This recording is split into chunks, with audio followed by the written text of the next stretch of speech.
అమ్మా, బ్రహ్మిని ఎంత మాటన్నాడు!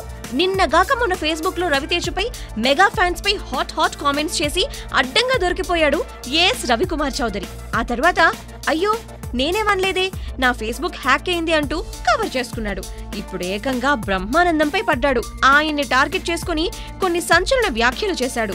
ఎస్ రవికుమార్ చౌదరి దర్శకత్వం వహించిన పిల్లా నువ్వులేని జీవితం సినిమా ఈ మధ్యనే విడుదలైంది. మీ సినిమాలో బ్రహ్మానందం లేకుండా కామెడీ పండించారు కదా అని అడిగితే, కామెడీ పండాలంటే బ్రహ్మానందం అవసరం లేదు, ఆయన లేకపోయినా వినోదం పండుతుంది, కథలో దమ్ముంటే చాలు అని అంటున్నాడు. అంతేకాదు, బ్రహ్మానందాన్ని వాడుకుని సినిమా నడిపించలేనని, తన సినిమాలో బ్రహ్మానందం చేసే కామెడీకి స్కోప్ లేదని సెలవిచ్చాడు ఈ దర్శకుడు. బ్రహ్మానందం కామెడీ అడ్డు పెట్టుకుని కొన్ని సినిమాలు ఆడేశాయని తన మాటలతో చెప్పకనే చెప్పేశాడు.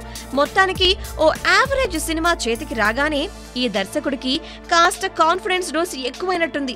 మరి ఈ జోరు ఎంతకాలమో.